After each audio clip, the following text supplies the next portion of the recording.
That thing never plays the way it's supposed to, man. it never. It sounds good it, though. It never plays out though. That's the thing. I'm gonna make you large and in charge there, homie. There we go. There we Hang go. on a sec. I'm gonna do a little finagling. All right, as we say in the South, how y'all are. That's a little Justin Wilson from way back in the day. Let me know how my mic sounds. I'm playing with a new mic here, and new a new card, audio-visual card, that sort of thing. Playing with some new graphics and all of that. Hope it looks good. Hope the show is good. I'm so tired. I've been talking to Dan a little bit today. I've been running, and I'm not done. So I am not sure how this show is going to go. I'm hoping. Look, I'm already missing things right now. Here, give me a second. We're gonna throw that out there. Yep, there we go. I'm gonna put the chat up there. Unfortunately, it always covers our faces. I'm not gonna show that on the stream right now. Yeah. But so happy Friday. Thank God it's Friday. Hopefully folks are already in Minot, like having a good time with Royce White and the NDGOP up there, which all of our incumbents are, skipping because they're pantyweights, and that sort of thing. But hopefully you're out there. I do not think like my audience is going to be as robust tonight because of that. So if you're out there, I am glad you are missing this show to be out there. Just pick it up on Monday or later tonight, pick it up, set it. I'm on all of these streaming platforms. I'm on Spotify. Why can I not hear myself? I can hear you, cannot hear myself. I can hear you though. Okay, as long as you can hear me, yeah, I think I'm okay. You're coming across okay. Okay. I can't hear anything in here except when you speak. Okay. I guess that's going to. I can hear my voice because I'm a loud person. Normally, I can hear them in my headphones. So I'm hoping that everything is coming in clear. You guys in the chats, okay. I see someone said my mic sounds good. So I'm gonna roll with that. I'm not gonna look a gift horse in the mouth. Here, give me 1 second. I'm not gonna look a gift horse in the mouth ever. My grandpapa told me that. So this is what we got in the show stack today. Normally I do a little promo right before. Did not have time to get to that, man. Good evening, Brian. Good evening, Justin. Good evening, the lovely and very sexy Nicole Lynn. Oof, I know her. Anyway, this is how the show is going to shake out tonight. Might be a short one. Just depends on how much gas I got in the old tank. We're going to, first off, our first segment is going to be Work or Jerk. House conservatives are livid. John Thune and his Senate RINOs have just rammed through a DHS funding deal in the dead of the night, fully funding everything except ICE and except CBP, border security. They're all left hanging, man. Now, Thune is pointing the fingers at Democrats. So tell me, is Thune actually putting in the work, or is he just being a jerk? You guys sound off in the comments. We're going to chop that up here in just a bit. And then the next segment is life or lazy. Now, I saw this earlier in the week. Ben Shapiro walked into the Breakfast Club. And for you guys that are not familiar with the Breakfast Club, if you remember the viral soundbite of Joe Biden telling this black dude, Charlemagne the God, and those are air quotes, that if you don't vote for me, then you ain't black. That was the Breakfast Club.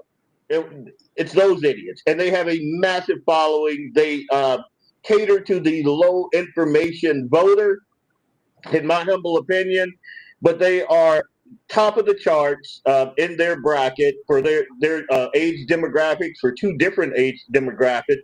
They have over 1 billion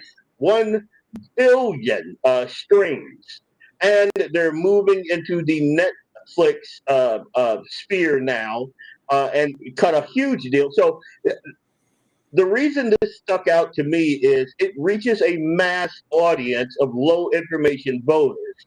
So when I watched this video, I'm like, oh my God, these people are idiots. Well, Ben Shapiro, he walked in there and he had his brain kind of clicked on 10, because that's kind of where he lives, in that old 10. Sometimes he can crank it up even more, but about halfway through, you can see him dial it back down to like a 3. Maybe even a 2.5. And in my humble opinion, the host there hit him with some serious lazy logic, defending their pro-choice stance. Now, anyone that has any knowledge of me understands that I am a 100% no BS pro-life guy. I'm pro-life because when John, Jesus' cousin, when his mom met Mary, John, in the womb, jumped for joy. How do you do that without a life, you know? I'm just saying. The hounds are loaded. I thought we were going hunting tonight. Man, I've been running ragged. Marty, we are going to talk, buddy. We're going to talk. As a matter of fact, the bloodhound I thought I was getting in September, I'll be getting in a month now. Oof. That's gonna be my favorite dog right there. So Marty, me and you, we gotta have a conversation. Had I known Marty was gonna be here on my Feel Good Friday, I would have dropped in one of my Marty tracks. I think it was last Friday. He comes in the house and he kind of undresses, and he's got like 200 firearms that he's pulling off. I seen that. That thing was phenomenal. But anyway. So then we're going to go to Muzzi Ninjas. Now, you're going to think that that's kind of what is he talking about, Muzzi Ninjas? Muslim ninjas, because apparently you can't see them. And in the clip that I'm going to play, you're going to see what I mean about that. A reporter asked this guy in the EU if he's seen signs of ethnic change in his neighborhood. His answer and what's happening in the background will shock you. And you just got to see this. Like, liberals sticking their head in the sand. And I don't know. I have also heard that you can't say anything negative about Muslims over there. Luckily, I can call them Muzzies or whatever I want in the good old US of A, because we have the First Amendment with the Second Amendment backing that bad boy up. So I ain't worried about nothing. Anyway, last segment is going to be Dave Zabolinski is out. He's walking out the door, and if you ever watch Bernie Mac, he had this thing. When he lost an argument, he would leave the room, but he'd knock something over on purpose just to, just to get your goat, that sort of thing. So that's what Dave is doing. Dave is walking out of the door, and he's just kind of kicking over everything as he goes out, and he's throwing other agencies under the bus. But those agencies, they're not staying quiet. And if you're wondering what I'm referring to, Dave Zabolinski, Fargo police chief, horrible police chief, in my humble opinion, and his entire tenure was just rife with controversy. The last one being the Angela Lip controversy, where you got this 50-year-old grandma in Tennessee. She's arrested because AI apparently said that this was her in Fargo. She'd never been to Fargo. They scooped her up, and she sat for like 5 months without a hearing, without a trial, without nothing. And the second she gets an attorney, the attorney says, wait a minute, this isn't her. And they let her go in the middle of winter with nothing. She lost her house. She lost her car. She lost her dog. I mean, she lost everything. And so she's suing, and I am glad to hear that. But A couple of episodes past, I played a interview that Dave Zabolinski had with Scott Hannon. And he basically said, hey, we didn't do anything wrong, which was, to me, unbelievable. How could you mess up this badly and you don't think you... He spent the entire hour showing you the systems of checks and balances that were put in place. And at the end of that, my question was, so none of those checks and balances caught anything? Nothing? They didn't even know the woman was in Fargo for months, even though she was sitting in Cass County Jail. Like, that's a problem, you know? But anyway, that's our show stack for today. We're going to jump right into it. We're going to get after it. I'm going to start with this. U.S. Senate recesses without passing the SAVE Act, requiring proof of citizenship for federal voter registration. And to be clear, where I sit on this is I don't think that this thing goes far enough. I think that we should go back and in the census, we should have census reform. I don't think that you should be counted in any way, shape, form, or fashion if you are not an American citizen. I don't think that the Democrats should have as many seats as they have for apportionment. And if it wasn't for them reusing the 3/5 clause, if it wasn't for them doing that like refried beans, they wouldn't have the seats that they have. So that's where I'm at. So the SAVE Act, to me, it doesn't cut the mustard, but that's just me. I understand why people want it. Understand, our election integrity. Understand that folks that are not citizens should not be voting in our elections. But I think the rot goes farther than that. That being said, this thing should have been passed, and the way that Thune is handling it is garbage. So they adjourned for Easter recess without passing it. Thune departed Washington, D.C. via Reagan National Airport amid the recess. The Democrats blocked a related Republican amendment requiring photo ID to vote, prompting conservative backlash on all of the social media platforms. So what we're going to do is we're going to play a little game. And I want, hey, one shot. Thune is being the weasel that he's always been. Well, and I've been saying that. And I was on many platforms, radio and podcasts, when people were saying, oh, John Thune, he's going to be great. And I'm like, have you not been watching this guy? He is not great. I could name off the top of my head 5 other senators who would be much better than him. Much better. But anyway, that's what we were given. What we're going to do is I'm going to start with this. So we're going to play a game. It's called John Thune, Work or Jerk. I want you guys to tell me if he's in there working hard for us or is he a jerk. So here's John Thune on X. He says, let's summarize, and I forget when this was, but he said, let's summarize where we are after a 40-plus day Democrat shutdown of the Department of Homeland Security. 1, ICE and CBP are funded thanks to the working families tax cut and the foresight of President Trump and Republican Congress. 2, after holding DHS and the American people hostage for over 40 days, Democrats got 0 restrictions that would prevent ICE and CBP agents from doing their job safely. 3, due to Democrat obstruction and the appropriations process, ICE and CBP will get even more funding through budget reconciliation. 4, Dems have once again established themselves as the open border to fund the police party heading into an election. 5, Democrat leadership has proven once again that they can't be trusted to make a deal. I would argue that this chuckle nut can't be trusted either, which begs the question, if you're a Democrat senator, or one of their left-wing supporters what was this really all about? So you got that, and you're looking at that, and you're like, oh wow, this dude's in there working.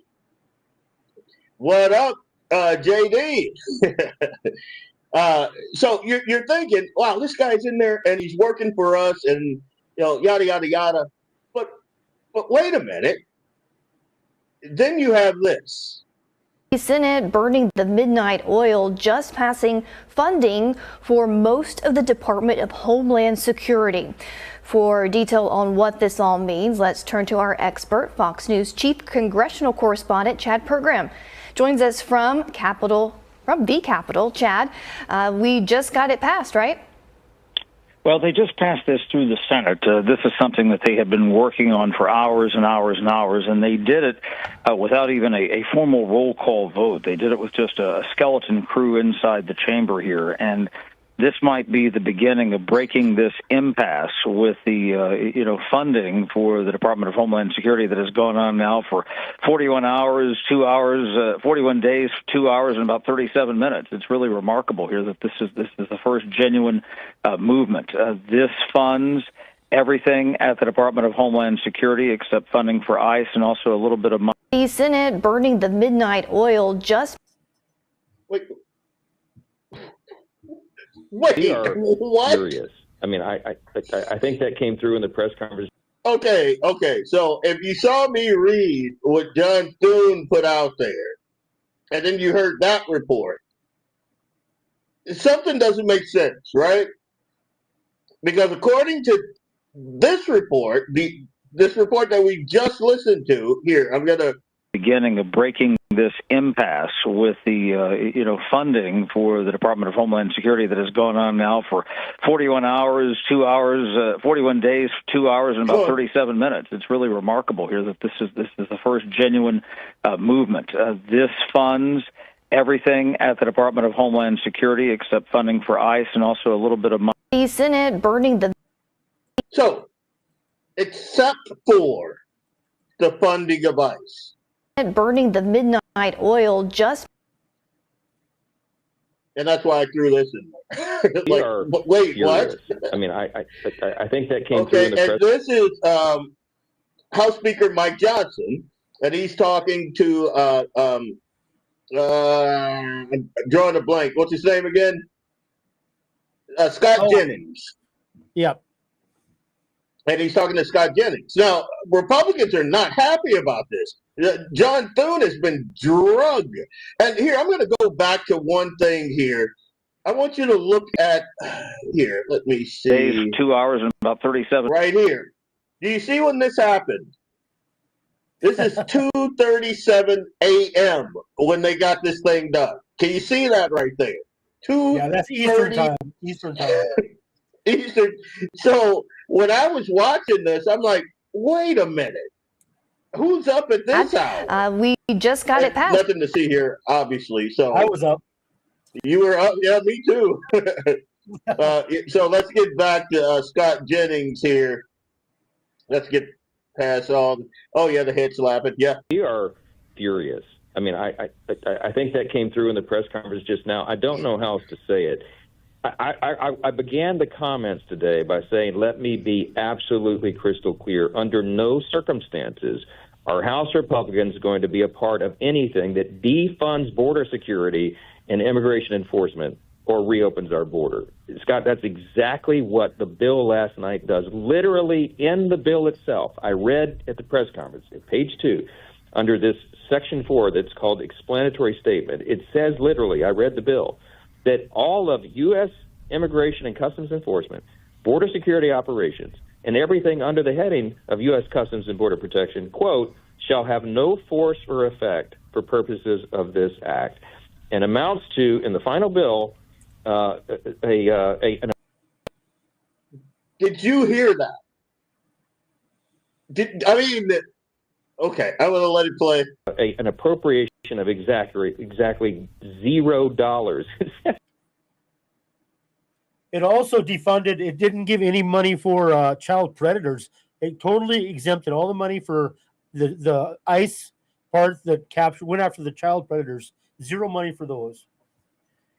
So again, and I had a segment on this a couple of shows ago where Thune would go in there and just kind of gavel open with nobody there, just so Trump couldn't get his recess appointments and all of that stuff. Yeah, Dan has a voice. He's been talking. Hey, can you guys not hear him?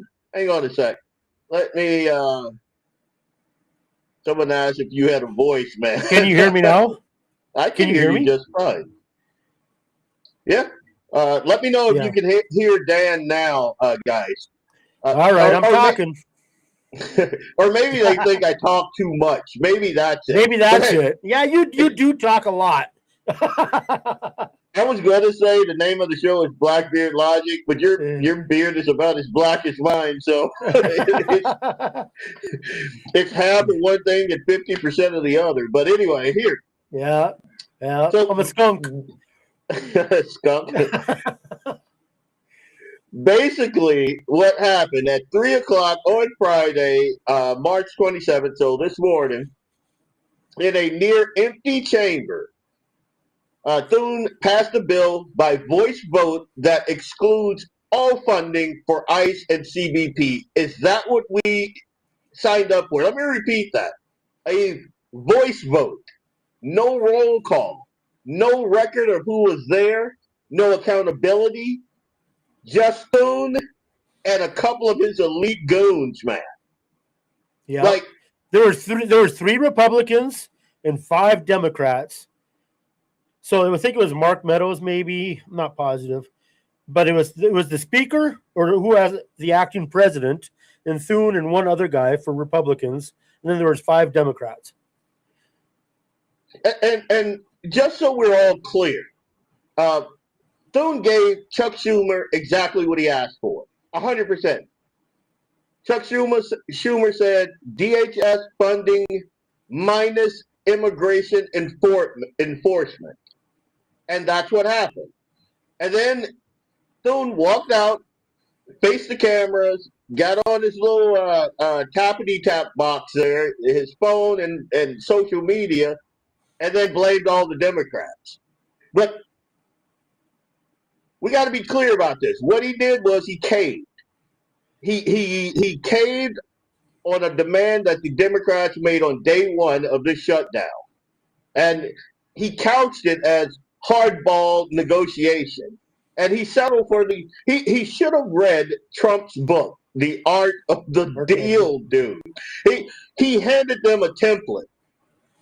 So the next time Democrats wanted to fund any agency, that's ICE, CBP, or anything else, now they know, just shut down DHS and wait. And then this guy will fold like a cheap suit. And Thune, if you look at it, he has this alpha male air about him, but he is anything but. He caved. Make no mistake about that. Voice vote to avoid accountability. Empty chamber to avoid debate. Midnight deal to avoid scrutiny. And an immediate recess to avoid questions. So you can't even question this idiot because he's already gone for 2 weeks. He's going to be, all of these guys are gone now. And to me, that's a jerk move, man. I'm a Christian, and I'm trying to be a better man, so I can't call him what I want to call him, Dad. You can call him a snake. It's perfectly fine to call somebody a snake. Oh, he is definitely that. And folks like me, guys like me, sometimes you think you would listen to me, your aunt, and you'd be like, God, this guy's over the top. You know, come on, the Republicans aren't that. They are, man. They are. They can't. They don't know how to win. When Democrats win, they spike the ball. They do an end zone dance. They're doing the whole exit on the. They're doing the whole thing, and they're running. They're advancing their progress. What they call progress. It doesn't stop there. They get that win. They're trucking on to the next one. They're another 30 yards. Give me another 30 yards. That's what they're doing. We do not do that. And it pisses me off. It gets me hot. It gets me upset because we do not. This dude should be an alpha male. by all accounts. And he's not. He caved. And I'm going to sit back for 2 seconds, catch my breath. Dan, what do you think, man? I sat there watching this. Well, I've been watching it for every day they've been in session discussing this. I've been watching it. And I'm just sick. I'm just sick of all the Democrats lying. I can't take it. But him, you know, the buck stops. It stops with him. He's the leader. He can't blame the lower people. He can't blame the Dems. It stops with him. That's his job, to take that blame, to make those decisions. And he did make those decisions last night. He didn't even call Mike Johnson. He never called Mike, you know, to ask him his opinion or to see if it worked through. But he just ramrodded this and got the hell out of town. You know, it's like, so why do they have to do this? Stay home, buddy. Stay home. Why do they have to do this at 3:00? Yeah, that's because he could pass it without any voice objections. Everybody else is sleeping. Mike Lee, he's been up there for days and days talking. He's one of my favorites. That guy has so much patience. I couldn't have done it. You know. But him, he gets up there, tells perfect stories, takes his time, so methodical. You can tell he's upset, but he contains it. You know, I think he should be speaker or leader. No, I think we should have him as leader. He's got balls and morals, ethics. He's a Louisiana boy. I have to get that in there. Brian says chicken shit is a naturally occurring phenomenon. That's not okay. Yeah, he's a chicken shit. And I'm going to just throw that out into the ether. Well, that's a natural product. It's fertilizer. Yeah. I told you. Like, I come in today, and I'm looking for the 8-year-old, and he's been out in the barn the whole day, so he smells like manure. He's covered with hay. The dogs are just covered with hay and manure and wanting to come in the house. I put them all out. That's the best life. Best life. Oh, you guys, get the hell out of my house. Let me talk to my wife for 2 seconds. And then Dan texted me, and my 2 seconds was up. So anyway, he's gonna love doing that until you hand him a pitchfork. No, he's got one out there. I think that's what he's been doing. Okay. I think that he's. I haven't even been out to the dog's kennels yet, but I guarantee you that any little bit of hay that we had left is probably in there. And I doubt he picked up any of the poop that's out there. I bet it's just kind of covered over and, you know, that sort of stuff. But anyway, we're going to, next month, we're getting the chickens. I'm putting the chicken coop out there. We're going to keep him busy. He's going to be busy, man. We got an apple tree needs pruning. We got another one that's trying to grow. Yeah, it's about to get real busy around here, and I'm going to get all that energy out. I watch this kid, dude. Like, I periodically check in on the cameras, because if you got an 8-year-old and he's homeschooled, you'll have a mom sitting in the corner of a room and rocking back and forth, going red room. If you catch that. So every now and then I have to hop in there and put the dad voice on and go, hey, knock it off. Because he'll be hopping around, like bouncing. Yeah. I got a leather sectional kind of recliner thing sitting over there that I used to love. I can't even sit in it. Like, if I sit in it, pieces of it fall off. And I'm like, what the? It's the 8-year-old. It's the 8-year-old. I went out. I got a whole network set up, like, in this farm. It's an old farmhouse, very old. So I don't know, 2 months. I put a MDF downstairs, an IDF upstairs, linked it to the IDF out there in my garage. Spent a ton of time. So I got the cameras all around. Everything's going. Everything's good. I come home last week. I go out there, and, you know, I'm sitting there and I'm messing around. It was a good day, a nice day out. And I'm like, all of my monitors are blank. And then I look for my, yeah, the 8-year-old's been out there. And so I look for there. I have a little nook that kind of runs everything. And I look up and it's not there. And I'm looking for it, and I see it. It's like on the ground, and it's connected, but cables are connected where cables shouldn't be connected, and it's just. And so I come in the house. I'm like, "Hey, man, what happened to my setup?" And he's like, "What are you talking about? What do you mean?" I'm just trying to be like you, Dad. Yeah, I gave him the dad look, and I'm like, somebody give you one more chance, just kind of come clean with this thing. And then he broke down. Yeah, I was up there messing around. I dropped it, and like, but anyway, I wouldn't have it any other way. Like, I do not want this kid sitting down in a classroom, like teachers calling me every 5 minutes. Get this kid on Ritalin or Adderall or whatever. Yeah. Like, his mom might not agree with me, but I love it. I wouldn't have it any other way. No, his mom 100% agrees. We're going to hit a short commercial break because we're already good God, we're a half an hour into this thing, man. So we're going to hit a short commercial break right now. We'll be right back as soon as are you kidding me? Give me 1 second. These things move around on me, apparently. We'll be right back. Blackbeard Logic with my good buddy Dan Hager of Hager TV right after this break. Hey, it's Leon Francis from Blackbeard Logic on the Guns and the 701 Network. I'll be right back after these messages from our sponsors. Stay tuned.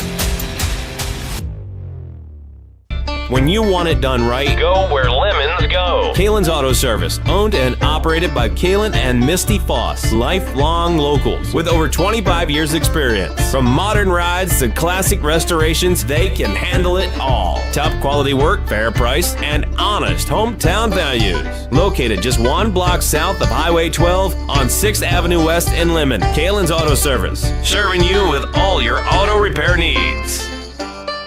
LAUER Auto Repair, located at 309 South Washington Street in Bismarck, North Dakota. Give them a call at 701-258-6308. The team of mechanics at LAUER Auto can take care of any problem your vehicle is having. And when you do business with LAUER, you can be assured you're doing business with a pro Second Amendment America First repair shop. There are plenty of other auto repair shops in the Bismarck-Mandan area. But why take a chance at patronizing a shop that might not have your beliefs at heart? Make no mistake. LAUER Auto is your pro Second Amendment repair shop. When you talk to the guys at LAUER Auto, don't forget to tell them that you heard they are a sponsor of Guns and the 701 and that you appreciate their support of our pro Second Amendment, pro North Dakota live stream and podcast. That's LAUER Auto Repair, 701-258-6308. 701-258-6308. Located 309 South Washington Street in Bismarck, North Dakota. Come on, no. Welcome back. It's Leon Francis with Blackbeard Logic on the Guns and the 701 Network. Let's get it. Let's get it. Welcome back. I am Leon Francis, your host of Blackbeard Logic with my good friend Dan Hager of Hager TV. Now, a lot of the things that I post, a couple of, I want to say probably 80% of what we're going to talk about, were first brought to my attention by Dan because I follow him on Twitter. And so he'll post something and I'm like, oh, wow. And, I repost it. I think about it while I'm driving. And then, I get home, I start to tappity tap on the keyboards and then I'm off to the races. So I want to thank you, Dan, for all that useful information that you cluttered my brain with. I'm just gonna. Well, thanks for allowing me to spam your ass. Yes, sir. And this next is, I don't believe I got this next story from you, but I'm gonna set it up here. Give me 1 second. I'm calling this segment life. You believe in banning abortions, right? Hang on. I'm calling this segment Life or Lazy. Now, for the folks that don't know who the Breakfast Club is, the Breakfast Club is the highest rating performer in history this year, ranking #1 in New York among adults 18 to 49 and adults 25 to 54. The show posted double-digit shares, marking a new milestone for the program in its home market. The show currently is on air with hosts DJ Envy, Jess Hilarious, and Charlemagne the God. Now, if you don't know who Charlemagne the God is, he's the guy that Joe Biden. Hey, Dan, I think you're frozen. Move your head back. You are definitely frozen, dude. Am I? You want me to restart here? Or? I think you're zoning me out or something. You do what my wife does when I'm talking to her and I've been talking too long. She just kind of points her face in my general direction and nods every 5 minutes. Because Can you hear me yet? Yeah, I can hear you just fine, but Okay, you're frozen. Like, what do you want me to do? Restart or what? Here, let me see if there's something I can do on my end. No. Oh, yeah. Everything looks fine on my end, so you might want to restart there. All right. Yeah, and while he's doing that, I'll break down the. So Charlemagne the God, in air quotes, is the guy that Joe Biden told, if you don't vote for me, then you ain't black. They reach over 6.6 million listeners nationwide. The program is nationally syndicated. In my humble opinion, it caters to the low information voter. Now, I say this because all the Democrats run to be on the show. It's a garbage show, in my humble opinion. I never watch it. Kamala Harris was on there hacking it up like a hyena. Joe Biden went on there. All of the Democrats, like Jasmine Crockett and all those idiots, because it's a popular market with minorities and the hip hop crowd, the rap crowd, that sort of crowd. And the thing that really struck me with this clip is the fact that these people are absolute idiots. Like, I don't understand. Ben Shapiro had to dial his IQ down just to speak to these people. It was unbelievable. Here, I'm gonna see if I got Dan back here. I don't think I don't know. It's not coming up. I got your audio. I do not have your visual though. Yeah, that's weird. Here, I'm gonna toggle that audio on. Give me 2 seconds here. Oh, come on now. Well, if you can hear me, that's fine too. We don't have to stop the show. Yeah, but man, that's not cool. Yeah. Oh, yes. Let's see if that'll do it. Nope, that didn't do it either. I think it's on my end. Let me try it one more time. You go ahead and keep talking. I'll jump back in.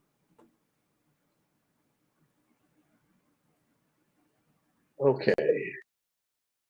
Yep, he's going to try to hop back in here. But anyway, so I'm going to play this clip. Basically, Ben Shapiro had to turn down his intellect just to have a conversation with these chuckle nuts. And I thought it was hilarious. So what I'm going to do is I'm going to play the interview. I have condensed it down for time. But, and in case anyone is wondering, everyone that knows me should understand that I am unabashedly pro-life. 100%. I am not a caveat guy. Like I said before, I believe life starts at conception. I believe that when John the Baptist, when his mom was speaking to Mary and little John in his mother's womb jumped for joy, I believe that is proof positive that life begins in the womb. So I'm a personhood guy. So I completely understood where Ben was coming from. Because if you are, in my humble opinion, if you are pro-life, you're just simply pro-life. The argument that he's having with these people is, one, the women are selfish. Like this woman that is speaking never speaks to that fact. It's all about her. And I think that's a problem in our society. But I'm going to digress for a second, and I'm going to let this play. So here we go. I'm pro-life, yes. Even in cases of incest and rape? Yes. Why? Because this is a sort of a fundamental definitional question. If you believe life begins at conception, then regardless of the source of the life, it now has an independent interest in life. So that is not to minimize the tremendous evil of rape or incest. I believe rapists should be executed, frankly, or chemically castrated at best. But that's a different question from the independent source of life and whether this, again, it gets back to definitions. And this conversation tends to be either you're on one side of that or the other. If you don't believe life begins at conception, then obviously you believe abortion is acceptable in a wide variety of circumstances. If you believe it's an independent life deserving of protection, then you believe it's an independent life deserving of protection. Lauren, what do you think about that? That's a woman. I think that a woman should be able to choose to do what she wants to do wherever she decides to do it. I believe that women should be able to abort babies if they want to, if they feel like that's what they need to do. Do you have a time limit on that, out of curiosity? I mean, I think it should happen earlier on if it were me making a decision for myself. But I think it's up to the woman and what she's personally experiencing and what she personally went through. I really think it's a per person thing. Now, I want you to understand something here. Yeah, Dan, I still don't have your camera. I don't know if you're trying to speak. I can hear you. Okay, all right. Can you see the video that I'm playing? Yep. I can see all that. Okay. So right here is one indication that they're kind of talking past each other. And you can see Ben Shapiro kind of dial back his intellect a little bit because she's all about her. She's all about herself. She's like, me. Doesn't mention the baby once. But here we go. I think just from personal experience, I've been in a situation. I just think emotionally and mentally, it's less that you think about. But it does. So it's less than you think about. Like, I don't even understand that line of logic. But here we go. How you think of when the life is formed or should be looked at as like a life that you right. So that I think is the big question, and that's where the disconnect is. But what I'm saying is that's always going to be different for each person. But I don't think that the subjective definition of life is how we define life. Meaning that you being uncomfortable with a woman having an abortion in the 9th month, you're saying that just because you're uncomfortable with it, that doesn't mean that you should stop a woman from doing that. My point is that life has a definition, right? We all agree, for example, that a 1-month-old baby should not be drowned. Right? We all agree on that. And that's not up to the personal, should not be drowned. You shouldn't take a baby and drown in a bathtub, right? And the question is, well, why? Because we now understand that the 1-month-old baby, everyone agrees with this, right? That except for Peter Singer at Princeton, that a 1-month-old baby has an independent interest in life, right? That is a life that is separate from the woman and requires protection. So, him making this argument here, I understand it completely. And I didn't, this interview went on for quite some time. I didn't get it all. I got some of it. But you'll see, he'll break this thing down into the essential components for these idiots. And what you're going to notice is it always comes back to selfishness with them. Always. It always comes back to whether or not the woman is comfortable carrying the kid. Always. Even when he concedes, right. And you'll see him concede here in just a bit. Even when he concedes, and I have done this, even though I don't agree with the whole rape and incest thing, because it's like less than 1% of the reason women get abortions. It's less than 1%. But so even if I concede that, they're still not going to concede even a heartbeat, because it's all about the woman. It depends on where I am in life, how I feel, and blah, blah, blah. So I'm going to let this play a little bit more. Okay, so if it is a life, then we now have an objective definition. It doesn't matter what the state of mind of the woman is. It doesn't matter if she thought, you know what, I have a really tough life. My life will be better off if this baby is drowned, if I don't have to deal with this baby, and so I'm going to drown the baby. The baby has an independent actual interest in living. And so the question becomes, is that true before birth? And I think for the vast majority of Americans are actually somewhere where you are practically, meaning that the vast majority of Americans do see in sort of a soft way a distinction between, the early stages of life, month 2 and 9 month, right? Like the approval in America of abortion at the very late stages is very, very low because most Americans. It stops around like 4 or 5 months for most people, right? Well, like, most abortions are performed in the first trimester. Yeah. Yes. But the point that I'm making is that the logic that you're using allows for abortion like literally right before the baby is born. And so then the question becomes, why is that okay? And it's not a woman's choice at that point, whether that is a life or not, because you don't get to artificially or subjectively define the meaning of things. That. We're playing with semantics, though. Yeah, that's what Now, listen to the rebuttal. They're saying he's playing with semantics, and he's not. It's not semantics. It's a kid, and this is my humble opinion. It's not semantics, but they have been indoctrinated to believe So I'm going to take 2 steps back here. For some time now, I have been talking about how, especially in minority communities, liberals have effectively divorced the value of life from the individual. It's why violence runs rampant. It's why the murder rate is so much higher in minority communities, because they don't see that imago Dei in their fellow man, all the way down to the unborn. They don't see the imago Dei there. And for the folks that are listening, that they may not be familiar with that phrase. The imago Dei is the image of God. We are all image bearers of God. I'm not going to get preachy. But I believe that we are all image bearers of God.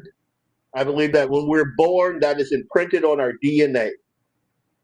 And the reason people can so easily dismiss other people is because they don't see that. They have allowed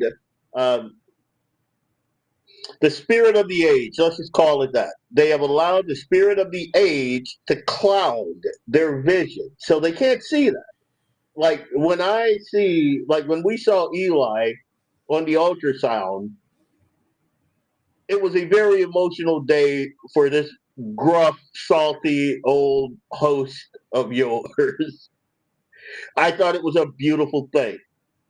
Another reason why they don't want women seeing their ultrasounds, like there are organizations out there that have been working for legislation where you have to at least let the woman, the mother to be, see the ultrasound before she gets an abortion. And I believe that that's a good thing, because you can't lie to yourself if you do that. Like if you have an abortion after you see the ultrasound, then you're just saying, okay, I can legally murder this kid, so I am. Like there's no delineation anymore. There's no clump of cells. There's none of that. You see the kid. You see it sucking its thumb. You see it moving around. You see its heartbeat. You see all of that. That's a person. But you'll see in this it's not even a debate. In this conversation, it always goes back to the woman. It always goes back to what I call lazy logic. I'm going to let it play a little bit longer here. It's like either it's a life or it's not a life, right? If your daughter was raped. No, it's almost like you're saying she's raped, but I'm going to make her have this child. No, I mean, because you're saying you don't believe in abortion, even if rape and incest, right? What I'm saying there is that I don't believe in abortion in cases of rape and incest. The practical effect is horrible. Okay, mm-hmm. I'm not going to pretend that it is not emotionally horrifying, that particular situation. Mm-hmm. The question is whether it has an independent interest in life or not, and whether there is a third party involved. If you don't believe there's a third party deserving of protection, I totally get it. I get it. Mm-hmm. But we should understand that that's the actual conversation. The actual conversation is about whether you believe that this is an interested third party being. Do you get to kill that interested third party being, this human life with potential, or do you not? If you, and so the actual argument that I don't like is the idea that you can that everybody, it's up to every single person to define when life begins and when life does not begin. That actually is not true, right? There's either a standard or there's not a standard. Now, you can say that life begins when the baby is independent of the mom. I think it's a very dicey biological argument, and I think most Americans agree with that life only begins when the baby exits. I think it begins with the heartbeat. Yeah. Okay, so I think that's where most Americans are, and that's extremely early, right? And so if the life begins with the heartbeat, then you're now talking about. Now, you hear the lady over there say, yes, yes, yes. And you hear Charlemagne, which surprised me with the whole heartbeat thing. He thinks it happens much later. But that did surprise me that he said, well, I believe it begins with the heartbeat. But what I want you to understand is the longer this conversation goes, the more their pro-choice logic falls apart. They're still pro-choice, but their logic falls apart. Depending on your definition of a heartbeat, somewhere between 6 and 10 weeks, right? Very, very, very early. And so if that now has an independent interest, you're talking about abortion restrictions very early on. And so that's why, a lot of red states have signed heartbeat laws, for example. Right? And so, again, I think that the clarity is good, right? Because now we can have a conversation. Where do you think life begins? And that's a better conversation than the sort of assumption by, I think, people who are not pro-life, that pro-life is just about controlling the woman's body. No, it isn't. Okay, it really is not. Like for pro-lifers, it has literally nothing to do with the woman's body. It has to do with the independent interest of the life inside the woman and how you define that. But once you define it, depending on your definition, it does control what a woman can. And that's where it goes back to. Like, you can watch the entire, hour of this thing. It always goes back to, well, you're controlling the woman's body. Like, everything that they just talked about so to break it down in bite-sized points, his entire argument is that life at conception creates an independent interest in living. That's the kid. And it doesn't matter how the life was created, you still have an independent interest in life in that kid. So, as horrible as rape, and I'm with him. You rape a woman, you should be hung, shot, drawn and quartered, hot tar and feathers, strapped around a rail, kept alive so you could feel everything, all of that. I'm all over all of that. But the evil of rape does not, in my humble opinion, does not condemn the kid to death. And to me, that's evil. She's not even making that argument. She's like, well, you're still controlling a woman's body. And again, this thing kind of goes on. Can you hear me? Is my mic still working? No, it does not. No, I'm kidding. I'm going to stop talking. I can hear you. So this thing kind of goes on and on and on, but I'm just gonna cut it off there. And I put these points in here. Life at conception creates an independent interest in living, regardless of how the life was created, and this and that. So I just wanted there's more to it. There's more to that. Yeah, there's a DNA. The baby's DNA is different than the mother's DNA. It's a totally separate entity living inside the woman. Yeah, they're separate. It's not her body. It's a thing inside of her body. And I believe that that's the disconnect. Like, again, if you listen to the entire interview, it always goes back to controlling the woman's body. That is the message that Democrats have been very, very successful at giving these minority communities. Republicans not even Republicans, because we have Judy Lee, and she's a pro-abort. So, yeah, right here, Laura repeatedly falls back on it's up to the woman and her person based on what she's personally experiencing. And she admits discomfort with very late-term abortion, but she won't draw that line because she, again, believes that her body is more important. And to me... Did she make that choice? Did she make that choice herself? I mean, without the 1% of the rape or the incest, what is that other? It's a choice. 100%. It's a choice. And in addition to that, let me even lose my point here for a second. Hold on.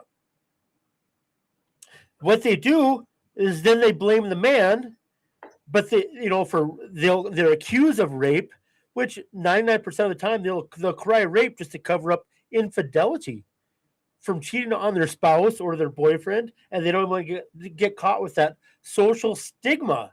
They don't want to have that. So they will actually go out and throw a man under the bus, throw him in prison for years just to hide their infidelity. And that's 99% of it. The other, I can go. I don't know about 99%. I'm not going to. Yeah, no, I'm not. I just threw that number out. I just threw that number out. I mean, but it is less than 1% of the rape and incest. But the rest of it is either I don't want the baby because it'll interfere with my business life. It wasn't in my plans, or I'm married and I don't want to get caught for my promiscuity. My husband can't have a baby with me, but I'm pregnant. How did that happen? Yeah. That kind of shit. Yeah. And they do that. They want to hide it. They treat it like so I put this point up here. They treat it abortion as a private medical choice issue about the woman's body and life impact, not involving a separate human life. And I agree with you. I agree that there are tons, like the woman who started all of this the Roe versus what was it, Roe versus Wade. The Roe is that woman admitted lying. She had basically a party, let these guys have sex with her, were afraid because they were black guys, and said she was raped. But was a side note? I'm sorry. Wasn't Hillary a lawyer on that? I think so. I'm not 100% certain, but I think she was a lawyer on that. Yep. That whole thing, and she recanted. Like before it went to the Supreme Court, she recanted, and she was like, "Yeah, I don't want to be a part of that." They kicked that woman to the curb, and we had Roe versus Wade that entire time without Roe because they kicked her to the curb because she recanted her story. Right. So all of it was BS based on a lie. And again, if you listen to this entire interview, you hear this woman multiple times make exactly that argument. Well, basically, where you are in life and how you feel and whether or not you can have a kid and all of that. And my position is it doesn't matter where the kid is in life. It's still a kid. I want to follow up too when you get a chance. Oh, go right ahead. Okay, so I also have been thinking about this a lot. And if the woman is going to cry rape or incest, that implies that there's a third party. Well, there's always a third party, the man, which they just conveniently forget. But fatherhood has lasted over 2,000, millions of years, however long the human race has been around. In the last 50 years, it's women's rights. But we had fathers' rights forever with that. And so what I suggest is you have to go to court to get an abortion. If it's going to be a rape or incest, you better have at least a police report saying that you got raped. You can't just use that as an excuse, go to the doctor. You need to inform the father if it's not rape. You need to have him have his choice in court because there are two parties. The third party is a child. And there's a father and a mother. Even though she says it's her body, it's their child. It's their DNA. I'm sorry, that's life. But go to court over that. Make them go to court. And if they don't want to go to court, they were promiscuous, they were embarrassed. Well, they might be embarrassed anyways, and that's logical. It can be a secret court. It doesn't have to be like a public court. You can have this in private proceedings. But yeah, so there's fathers' rights that need to be reintroduced into society over this. That's part of the problem with men. They have no say in anything in our culture anymore. It's all women driven. That's why our testosterone's dropped down. Everybody's just a little pussy anymore. You can't say anything. You can't say anything anymore because you get slapped down. I agree. And men are just beat down. I agree. I think so the fathers have very little say now, and anything that has to do with like the family courts or whatever. And in this instance, like the most critical juncture of his life, he has no say. If he says, "Hey, no, you can't you can't murder my kid," the woman can say, Right. "Screw you." There's absolutely nothing he can do about it. Like literally zero that he can do about it. But if she wants him, if he says, "I don't want the kid," and she says, "Well, I'm keeping it," the government will force him to pay for the kid, to pay for her, for like the entire thing. That's a double standard. Double standard. Now, I believe that if you have a kid, you should take care of that kid. Period. It doesn't matter if the mom 100%. is a garbage woman or I can't stand her or whatever. If that's your kid, no, that's your child. You take care of that kid, or there should be sock parties everywhere you go. But I would get a DNA test. 100%. 100%. We got smart people in the comments. Some time ago, when My Body, My Choice was the drive-by media hot button, I remember seeing a lady saying she had 6 abortions. I remember this. I remember the shout your abortion. Shout your abortion. They're proud of it. They're proud of it. Yeah. It is a sick culture that they enjoy. They revel in a death culture. Like if nothing about the left is life.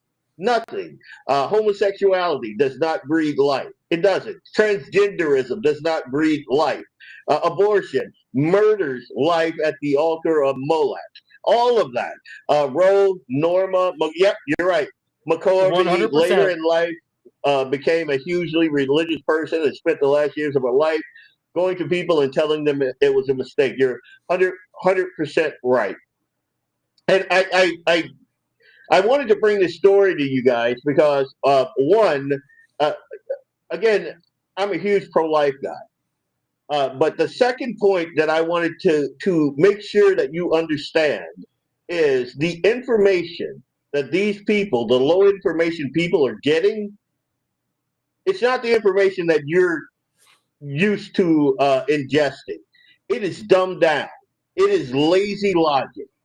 They have not been forced to sit down and rationalize the actions that they're taking or the actions that the Democrats are taking on their behalf. They've never had to do that. It's so lazy. Like no one has ever made them sit down and think about, wait a minute, that's a life. The argument isn't whether or not you're happy or not. The argument is this a life worth protecting? Does this, and all of those people, you'll see, they have crosses on. Some of them have tattoos of crosses on. They're Christian. So when you look at that kid or that ultrasound, you don't see the Imago Dei? No, it's because you're not really a Christian. You're a Christian in name only. And I'm going to digress. And we'll wrap that's this why up. they call the devil the great deceiver. He's the liar. 100%. And he's also the angel of light. He will make you believe. Like, I have no doubt that woman, and even those men there, they think that they're third-wave feminists, and they're standing up for women's rights and women's bodies and all of that stuff. But they're doing it stupidly because they don't understand. They don't understand that they're supposed to be the protectors of innocent life. They've given that moniker up. I mean, they're in the hip-hop culture, so they think that machismo and testosterone is like holding up your glicky and holding it sideways and, that all of the garbage that does nothing but steal life out of those communities.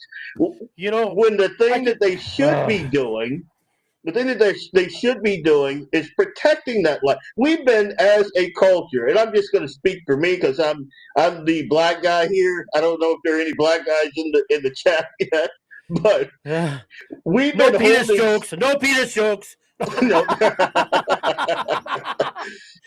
But we've been kind of holding steady at this whole 13% for quite some time now. There's a reason for that, guys. Seriously. In my humble opinion, metropolises are vacuum chambers of and billboards all day that could brainwash the residents a little at a time. You can see it in anyone you know that has moved to one. I 100% agree with that. I'm liking moving into an urban area. I think that concrete and steel poisons you. I think the only remedy to that poison is gravel and grass, which is why I'm out in the middle of nowhere. There you go. Leon Francis, Blackbeard Logic. Dan, you want to add anything? I was just going to say that 13% hasn't changed. It's because Planned Parenthood targeted black neighborhoods, inner cities. They actually targeted that. Margaret Sanger and Bill Gates' dad worked at different times with Margaret Sanger during that. 100%. And again, if you followed me for any amount of time, this is a thing. I used to be the guy standing up right there on the corner of NP and I think it was 4th Ave in Fargo, where they had the Planned Parenthood, the abortion mill, before we successfully got it shut down. I was standing out there trying to get young girls to understand the precious gift that they had inside of them. There's nothing that I could ever do, despite what the liberals say, to even come close to being able to give the world the gift that a woman can give the world. And you're going to let demonic people take that from you. I have one more thing to say before you go on break here. Okay, so a lot of people don't like war, and I don't like war, and I don't like death or dying. But I do think that even though it's against our Constitution, I think we should have conscripted service for at least like 2 years in the military. Men need to work together, get that camaraderie, that men fighting spirit back together to embolden men. Look at Pete Hegseth and his attitude 100%. to bring back that masculine trait to our country again. You were talking about soy boys, and that's why I have to say that right now before I forget. We have to bring that masculinity back. This is what we're lacking. These women need this. They don't know they need this, but they need that in their lives. I mean, they crave it, but they don't know they crave it. It's because our natural abilities, that's okay. I'd stop. Yeah. So 2 seconds on this. Back when I had the Common Sense Club, I used to talk about this all the time. One of the most harmful things that the liberals ever did to the African American household was convince the females that they could be strong, independent black women. They didn't need no man, that whole thing. And yeah, you do. When God created Adam was naming all the animals and all of this stuff, and it was good. But then God said, he's looking at Adam and he's like, this guy kind of going by himself, that's not a good thing. I'm going to make him a mate. Made him a mate. Well, everything didn't happen rosy, but that's another story altogether. But the original design for mankind was that blueprint. You break that blueprint, you get the ghettos. You get the barrios. You get the trailer parks. When kids don't have a mom and a dad in the home, it's a big flipping deal. And I'm going to bust a lot of feminist bubbles right now. So stick with me. Did you know that kids fare better with a single father household than a single mother household? Did you know that? They fare better. They fare far worse in a single mother household. So you have to ask yourself, why did they push the opposite narrative all that time in the ghettos. Strong, independent black woman. You don't need no man. Why did they do that? There was a strategy involved there. Right. Why did Margaret Sanger push like Planned Parenthood as, reproductive freedom and reproductive rights and all of that stuff? If you could divorce the Imago Dei, the personhood, the image bearer of God from that kid, if you could break that from the mom, you could break anything. Like that should blow your mind. And women need men. I don't know how. Yeah. And you don't just need them as a helpmate or a companion. You need men to help build the infrastructure that makes you comfortable enough to sit back and yell at us and say, "Hey, you're not doing this right, and you're not blah blah blah." This and that. The iPads, the bridges, the roads, the houses, the trees that are felled for the wood for this desk, the oil that is pumped out of the ground to run your cars, the petroleum products that go into your lipstick, the wire mesh that's in your bra, like every single thing that makes your life comfortable, men have been toiling to make for you. And we will gladly do that for a smile. We'll do that for a smile. We don't ask a whole lot, dude. Yet you're demonized. We just want to be loved. We just want to be loved like anybody. We want it. We want our family. We want to be loved. We want a woman that's going to embrace us and lift us up. 100%. That's what it's supposed to be. They're supposed to support us, and we're supposed to support them. We go to God. They raise us up. We that's just the way it is. My thing is, God made me to be a blessing, to raise up women and children and protect and provide and defend them. That's like my mission statement. If I am a good Christian man, I am a great father, I am a great husband, I'm a great son, I'm a great community leader, I'm a great American citizen. I defend and protect. That's my purpose. God also gave women a specific purpose. And when those two things are met, it is a beautiful thing that builds us. It is the cornerstone of society. And for some just outlandish reason, we have lost that train of thought. Like nobody even talks like that anymore. Like people are watching me right now going, "Good God, how old is that guy?" Anyway, I'm going to go to break. I'm going to calm down. Leon Francis, Blackbeard Logic. Dan, you got me off on a tangent, man. See that? You see what you did to me? We'll be right back right after this break from our sponsors.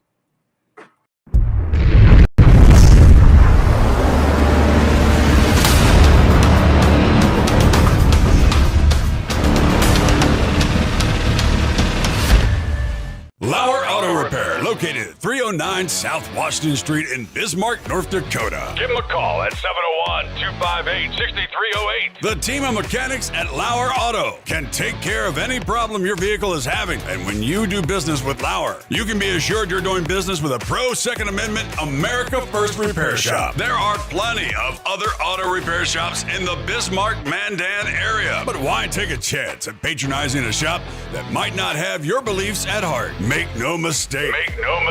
LAUER Auto is your pro-Second Amendment repair shop. When you talk to the guys at LAUER Auto, don't forget to tell them that you heard they are a sponsor of Guns and the 701 and that you appreciate their support of our pro-Second Amendment, pro-North Dakota live stream and podcast. That's LAUER Auto Repair, 701-258-6308.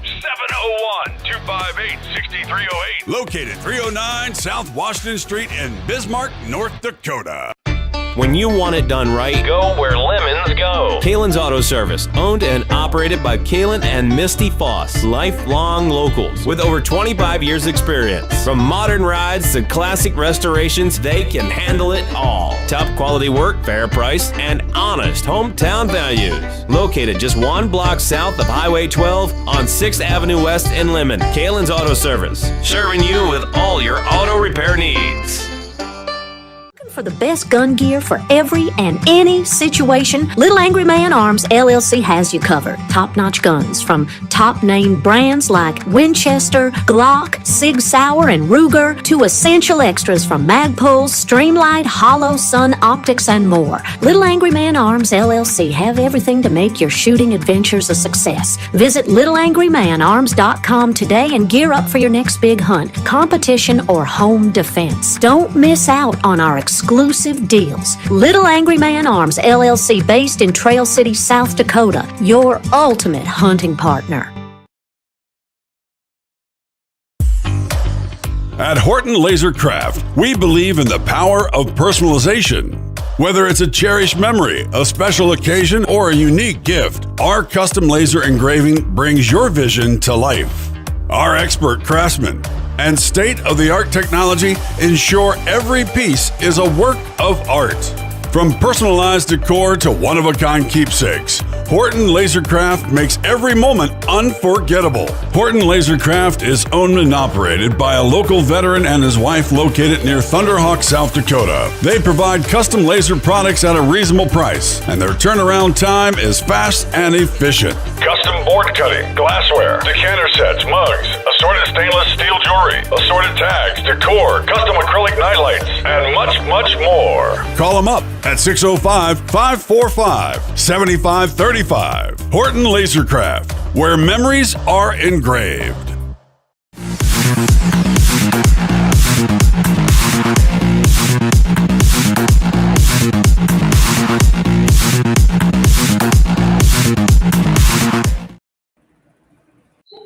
Welcome back.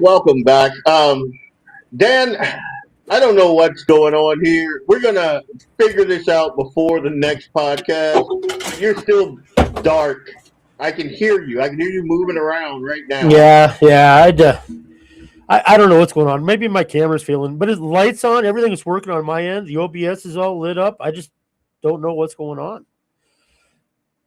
Yeah, that's pretty sad. I mean, I like having the beard, man. A couple of bearded dudes just kind of chopping it up. Well, we're going to do this again. Don't worry. 100%. Eileen A. Wolf, first time watching, very interesting. I do agree. I appreciate that. Like, sometimes it feels like you're just kind of yelling into the void, and I think a lot of us, we get inundated with all these talking heads.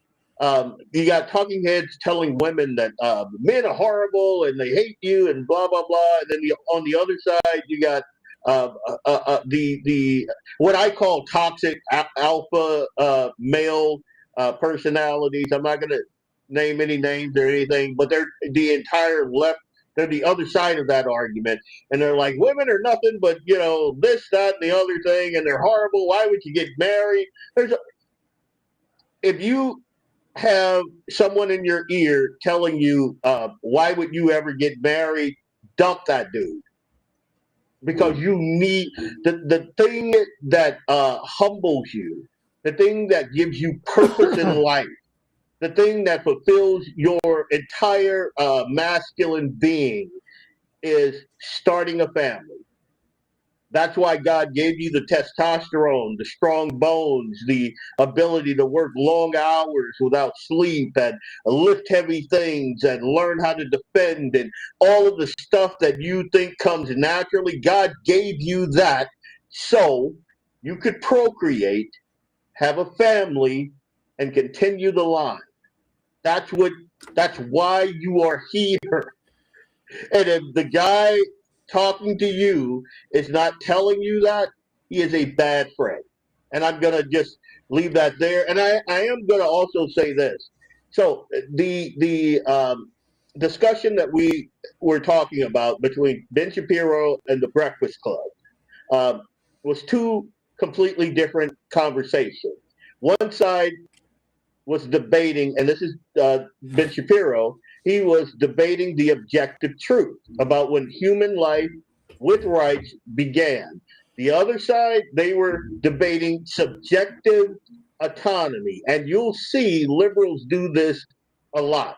The whole my body, my choice is an subjective autonomy. It is not an objective truth. So they're in, and this is when I think about my worldview and how it differs from Democrats and liberals, and a lot of folks that I grew up with. Oh my God, what just happened? Hang on. I don't know. I can still hear you, see you. Oh, okay. That was just me. I hit something weird here. Everything went black, and I'm like, oh my God. Oh, no, again with the black. Again with the black. No pun intended, damn it. But anyway, what was this? Oh, okay, yeah. So when I think about my worldview and like the folks that I grew up with and the environment that I was in, and even now that I was able to get myself out of that and be out in God's country, touching grass and gravel and all of that stuff. And you sit and you think of how effective that they were, even now today, even when you think of what's objective truth and subjective autonomy, everything kind of makes sense. When you have like the LGBTQ militia out there, that encapsulates their entire worldview. When you have the trans issues, encapsulates that whole worldview. When you have the abortion issue, that's it. It's all subjective autonomy. There's no objective truth. They reject objective truth. And you have to do that in order to maintain that delusion. You can't have objective truth in there. And I'll give you the last word on that, and then we're going to move on to the next. Yeah, you have to base yourself on facts, and that's why logic is important. You have to. The objective truth is a logical conclusion, and it's a consensus of everybody throughout time. Your subjective is your sense of reality, which may be distorted. You know, it's based on your personal views and visions. It's not based on fact. It's just on how you see things. So that's the difference between those. And yeah, it's a big difference, and people confuse that all the time. They want to say that's their reality. Well, it's not reality. It's your reality, but it's not the reality. You know, there's it's distorted. Oh man, I used to hate, like, this was like fingernails on a chalkboard to me whenever I heard this phrase of your reality, my reality. Yeah. Do you remember when that was a thing? And I'm like, wait, there's only one reality. Right. It's the thing that we're living. That's reality. You can't have your reality and somebody's lying. You know? Right. Yeah. Again, my reality, you know, like say I'm a 18-year-old guy and I'm out on a bender with a bunch of friends, and there's a 17-year-old girl, and she's like blasted, and she allows me to put my arm around her. My reality is, oh wow, she really likes me. Her reality is, I'm drunk, I'm about to fall down, and I need something to hang on to. And here's some idiot here, I'll put my armor. Now, if those realities get mixed up, the dude's in a lot of trouble. You know? He's thinking, oh, you got a chance, you know? Then he goes to make the first move, and he gets, you know. Yeah. It could end up very badly if you don't have objective truth. It's live your truth. Yeah, that's the phrase. Live your truth. Mike Tyson had objective truth, you know. Getting punched in the mouth. That's objective truth. You know? It's gonna hurt. But you're like, oh, here's a little objective truth. Yeah. we're going to move on to this Muzzi Ninjas. Let's see what they got. Have you for noticed us a here. change in sort of Democrat? Now, I'm going to set this one up. This is a English bloke, you know? And over there, and you guys got to understand, these people have been demonized. Oh, they've been there are people in jail for speaking out against what's going on in England. Tommy Robinson, right? Yeah, Tommy Robinson, perfect example. Yeah. They have literal rape gangs running around.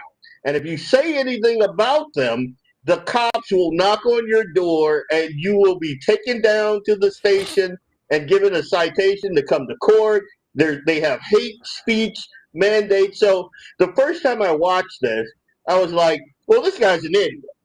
But then the more I thought about it, I'm like, there's no way he's going to say anything on camera, you know? But I just want you guys to see if you notice what I noticed as I play this. People who live. Have you noticed a change in sort of demographics, the people who live here and so on? Not particularly. Whoop. Here I come. Oh, here I come. See that? I don't see. It hasn't changed in any great deal, to be honest with you. Yeah. Nothing to see here. Nothing to see here. Everything that guy just said is bullshit. Thank you. So I'm watching this, and I don't know if you could see it. So you saw those two women pass behind him, but there were also two more that passed in front of him. So you couldn't see them, but you could see them in the reflection. And I wasn't able to dig down into that. I'm going to see if I can in any great deal. Stop it. Hang on. No. So I'm going to see if I can stop it. There were actually 4 of them. See, he notices them. He notices see that? them. So her shadow isn't even in there yet. But if you go back a little bit, you can see there's 1, 2. Did you see that? Walking back there. Any great deal, to be honest with you. And you'll see another one. Well, it didn't. Yeah. Anyways. Everything that guy just said is bullshit. Right. 100%.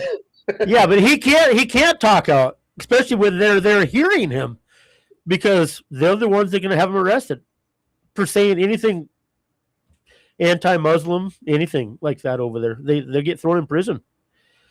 And if you have to understand what's going on over there. If you haven't been following what's going on in the EU, what's going on so in Spain, they just had a girl. So they have assisted suicide over there. And this is probably one of the saddest stories I've ever heard. So they imported like millions of the third world over there in Spain because, liberals like that whole, pat themselves on the back and feel like they're magnanimous. I mean, to hell with the population there, the folks that actually built Spain, to hell with those guys. Anyway, this girl, when she was like 17, she was out with some friends, and she basically got kidnapped and gang raped by a bunch of dudes. All of them African immigrants. She jumped out of a 5th-story window to get away from them. And she ended up becoming a paraplegic. Now, the sad part about it is she has been suicidal for 3 years. And because they have these laws there, the father has been fighting against his daughter because his daughter wants to die. And I think last week she won her appeal. And her father could do nothing but allow her to die. That's how bad it is over there. And you probably never even heard that. I haven't heard that. Nope, I haven't heard that. Yeah, you should type that in, like a Grok search or something. Yeah, I will. Not to mention the amount of third world immigrants that they have been importing into these European countries, the amount of damage they've been doing in those countries, and then the laws that those countries enact against their own citizens. Sharia. Speaking out. No. This is these people's governments, because they're liberal, progressive. They enacted laws against the actual citizens that were noticing all the crime and all the rape and all the just garbage that has been injected into their societies. But isn't that partially because of the Islam part? I mean, with the Muslims coming in, they changed the law. 100%. See, they changed the laws to that. No, and so I agree with that, because London had a Muslim mayor. They're doing the same. They're trying to do that here, and they are doing it in large part. I mean, we have a ton of Muslim representatives, and we have Dearborn, Michigan. We have big Muslim communities in Texas. Even in Fargo. You're 100% right. Minneapolis with little Somalia. We're supposed to ignore all of the garbage that comes from importing a third world country. Over here, we can talk about it. If I were in the EU and I were saying the things that I'm saying right now, I'd have a cop knocking at my door and hauling me out for saying that. And we know this because it's happened.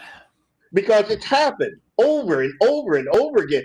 Nobody would know who Tommy Robinson is had this not been a thing, you know. And he went to prison. He got beat up every day in prison. They did. Oh man, he got tortured, but he's still out there fighting. He's still here. He's still fighting. And so I wanted to bring you this story because I want you to understand that the things that are happening over there is because those societies are not set up like ours is and was. We still have safeguards here. We're allowing them to be eroded. And when people like John Thune and all these chuckle nuts, these Republicans, and again, I'm going to rant for a minute. You guys are not, shocked or surprised or anything by that, right? Nobody is surprised that I'm going to rant for a second here. But give me 2 minutes. That's going to be my new catchline, man. Give me 2 minutes here. Give me 2 minutes. The fact of the matter is, I don't think Republicans have been attacking this illegal immigration, as they should. I think that the entire, let's just unpeel this onion. I think that the whole anchor baby theory, the strategy, is a garbage one, and the fact that Republicans have allowed this thing to progress as far as it has, to understand. And I love Trump for this. Trump was the first white Republican I ever heard challenge that. And when he said it, I think I might have spit some beer out of my mouth. I'm like, I've been saying this forever. The whole anchor baby thing. That was for the children of the freed slaves. That's what it was for. And we allowed these chuckle nuts to take that and then import the third world with it. Democrats have no friggin' shame, man. Again, 1872 or 1873, one of those, right? Yeah. It was because Democrats back then, they had gotten their butts kicked. The slaves were free; they were free men, and so their answer to that was, outside of the KKK and the lynchings and all of that stuff the Democrats did back then, because they were so pissed off that they let those slaves go. But they're still pissed off. They're still pissed off. But anyway, so they were like, "Oh, I know how we can do this. None of these guys can vote because none of these guys are citizens." And So the answer to that by Republicans was, no, we're not doing that garbage. And they did a thing that was a good thing at the time. So this whole anchor baby thing was never made for Mexicans coming over. Like, there is a literal industry. Chinese people will put. They got hijacked. These are people with money. They'll put their wives on a plane.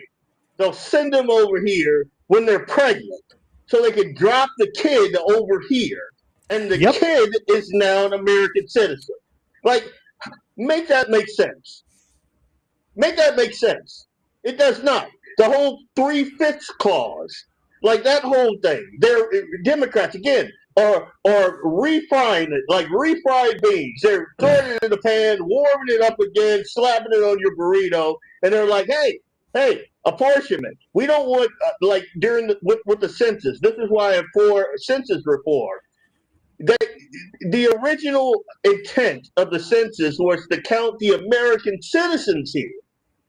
Democrats turn that on its head, flood the country with illegals, and now Democrats have all these districts because they're the ones doing this illegal action, allowing all these millions of people to come into this country, and so now those people owe them, and now they get counted in the census for apportionment. How do you think someone that as dumb as a box of, not even as a box of good, muddy rocks, dirty rocks that you kick off the bottom of your shoe after you've been walking in the cow pasture all day?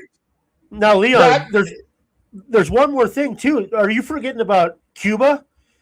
See, when you're Cuban, you could actually come across the ocean. If you touch the soil, you're a citizen.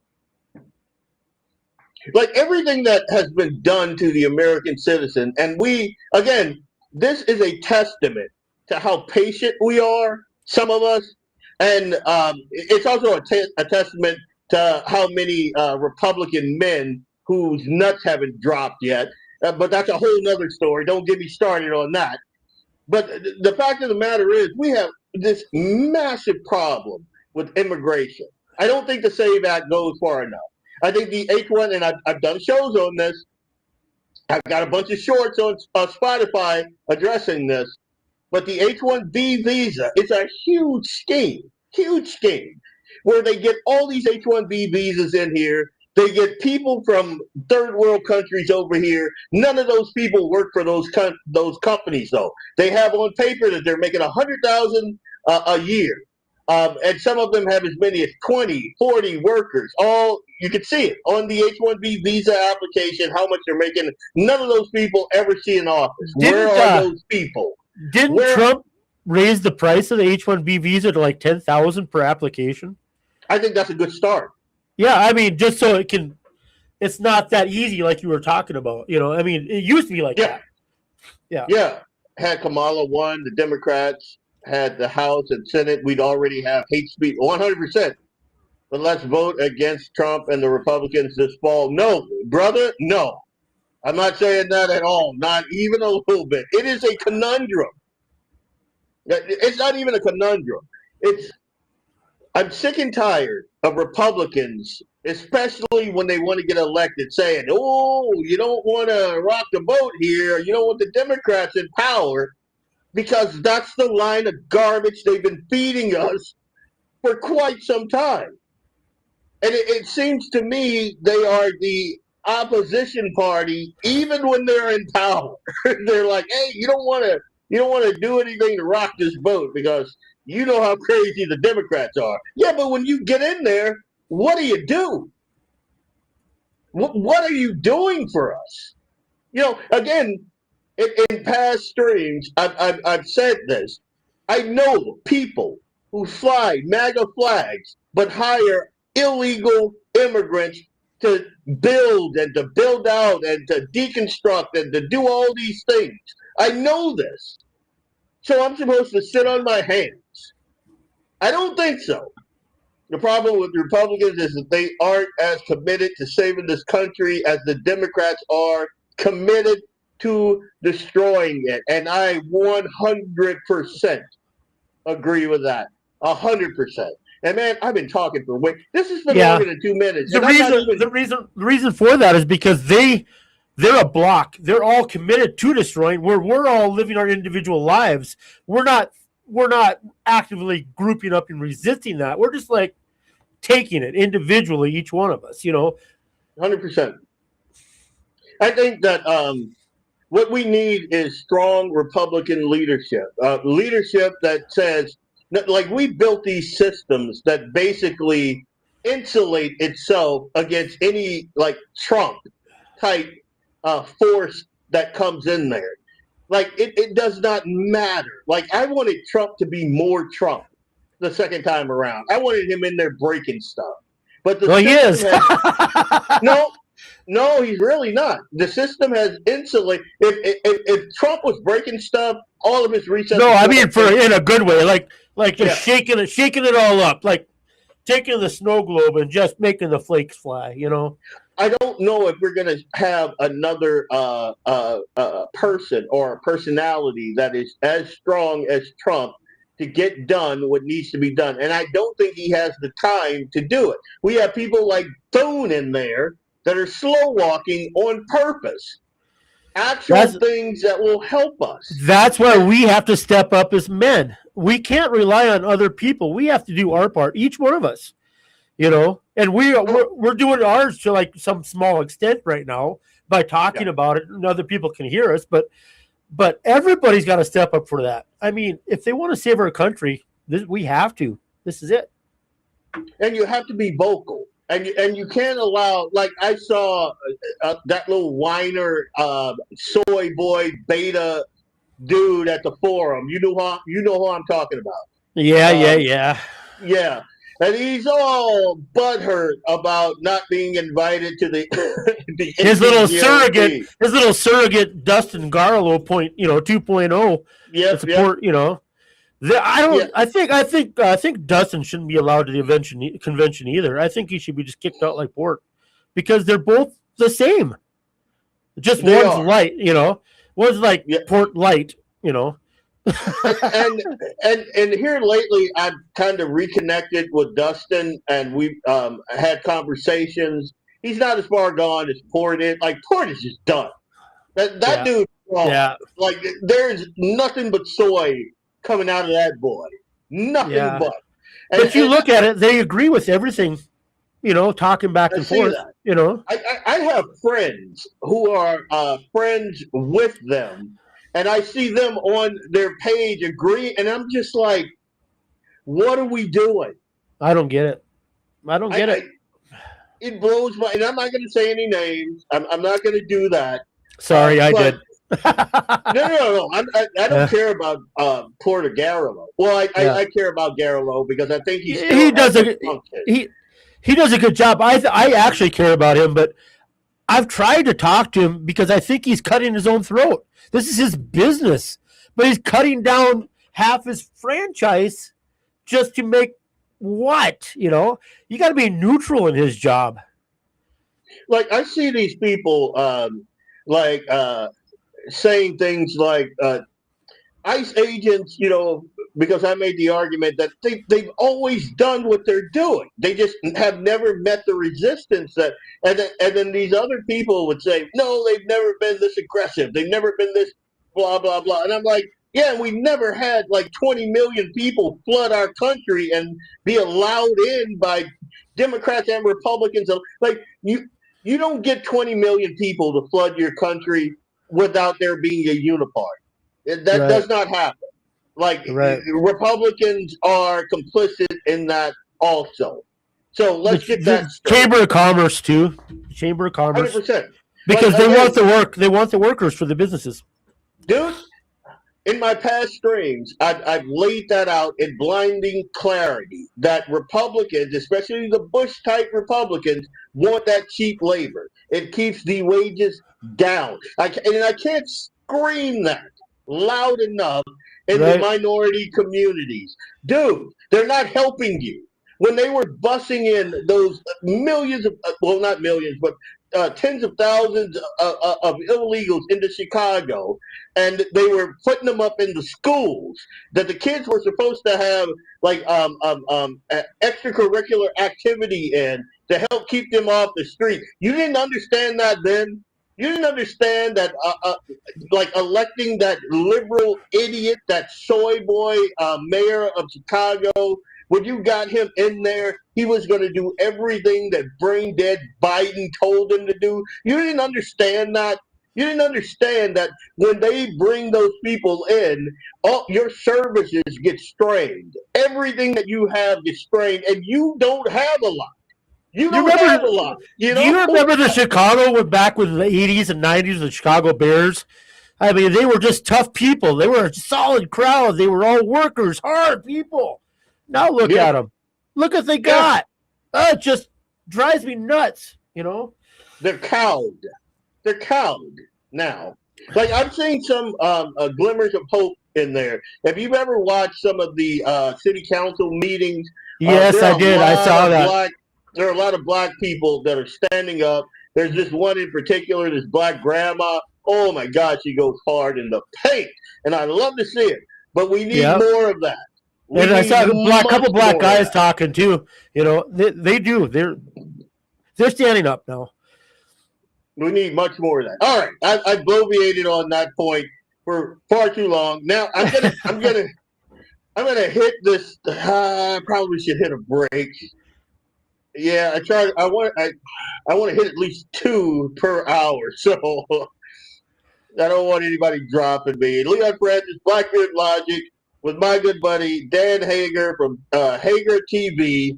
We'll be right back right after this break. Hey, it's Leon Francis from Blackbeard Logic on the Guns and the 701 Network. I'll be right back after these messages from our sponsors. Stay tuned.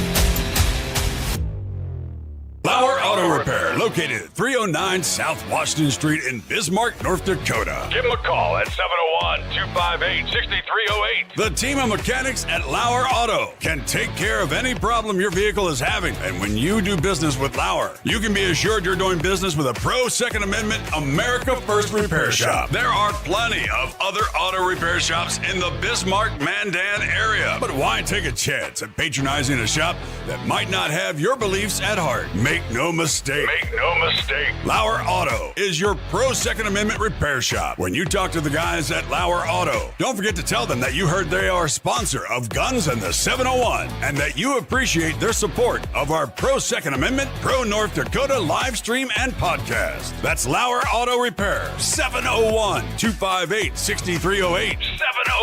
701-258-6308. Located 309 South Washington Street in Bismarck, North Dakota.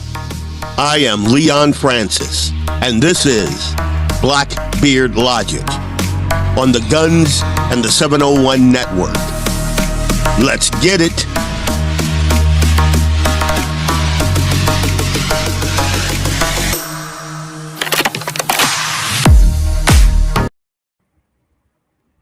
Welcome back. Welcome back. I'm gonna have to hit this story kind of quick because I do want to get to my Feel Good Friday segment. I am Leon Francis, your host of Blackbeard Logic, and you can't see him now, but he does have a fabulous black beard. Also, it's salt and pepper, a little skunky, but it's a magnificent, magnificent beard. But that's Dan Hager of Hager TV. I get a ton of my source materials from following him. So you guys should follow him. Where should they follow you? On X probably would be better. Yeah, so, Dan Hager TV on X. Yeah. Oh, it's Dan Hager TV. Yeah, follow him, subscribe, all of that good stuff. So this story, it has been a big story. It's a national story, but it's a local story.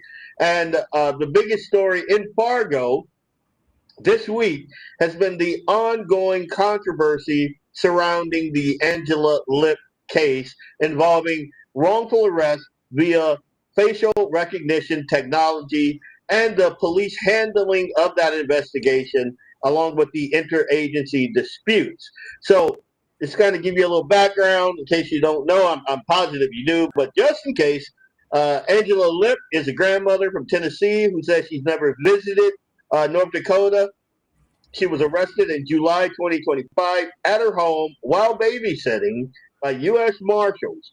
Fargo police had identified her as a suspect in a bank fraud investigation based primarily on AI facial recognition, matching her to surveillance footage from incidents in April to May of 2025. She was then extradited, booked into Cass County Jail on October 30th, held over 5 months before charges were dismissed on December 24th of 2025, reportedly without Fargo investigators ever interviewing her in person. Now, if you're asking yourself, how the hell does something like that happen? Well, we have a little something called a chief of police, Dave Zabolinski, who is on his way out, and I believe 100% with 100% of every fiber in my being that it was this case that finally broke the camel's back, because his tenure has been rife with controversy. And every time his good friend, Mayor Mahoney, was able to step in and kind of quell the flames around this dude. I mean, this dude was a BLM supporter. He was a, what's the idiot's name that did not die from a foot or knee on his neck, but died because he crammed a bunch of crack down his stupid mouth and died because his heart burst from that. Yet that's a whole nother story. Can't get on that. We'll be here for 2 hours, man. But this guy nailed down and praised the Saint, what was his name? George Floyd. That was the idiot's name. Anyway, just a little aside, just tiny aside. I remember when that was happening, and I was on AM 1100 with Steve Hallstrom. We had a little round table going, and there was me, another guy that I thought was a conservative. He is a conservative, actually, still a good friend of mine, black guy. All of us were black except for Steve, and 2 liberals. And I was the only opposing opinion. And that, like, they were literally mad at me that I was not mad at the cop, and that I was like, hey, wait a minute. Like, we got to look at this whole thing. They were like, no, the video, the knee on the neck. And I'm like, wait, what happened before? Because, again, I'm not new at this. I remember the gentle giant Mike Brown and how they framed that whole thing. Do you remember that, Dan? Not sure. You remember Mike Brown, the gentle giant? Rush used to talk about him all the time. The whole hands up, don't shoot. That whole movement was around that dude. And okay. That dude had went in, strong arm robbed a store. Walked out of that store that he had strong arm robbed. The guy called the cops. The cop showed up. This guy fought with the cop, tried to get the cop's gun, got shot, never said hands up, don't shoot. That never happened. All of that was BS. But the only thing we saw on the TV was his high school picture where he had like a cap and gown on, and all. They never showed us the video that was widely available of him strong arm robbing this little Korean dude in his store with his homie. They never showed that. They never showed that the cop, had he not fought for his gun and shot that idiot, would have probably been dead. Never saw that. So I'm a little skeptical, when something like this. I got garbage shoveled at me from both sides of the aisle, but I stood on principle. I said, no, something stinks about this story. And again, this is the kind of person I am. The guy in Minneapolis, he has like a Mexican name. I'll think of it here in a minute. Starts with a C. That Consuela? Cop pulled him over. he legally could have a gun in Minneapolis. Don't know how he swung that. And he told the cop, Costello, I think his name was. The guy is a garbage guy. I'm just going to get that out of the way before anybody throws that in the comments. He was a garbage guy. They were smoking pot, him and his girlfriend, in the car with his kid in the back. That's a garbage person. I don't understand how he had a concealed carry permit, and he was 100% a druggie. So, St. Floyd of fentanyl, right? Justin, good deal. He got me, man. He got me. But this guy, despite him being a garbage person, and I stood up for this guy, he tells the cop, he's like, hey, I have a concealed carry permit.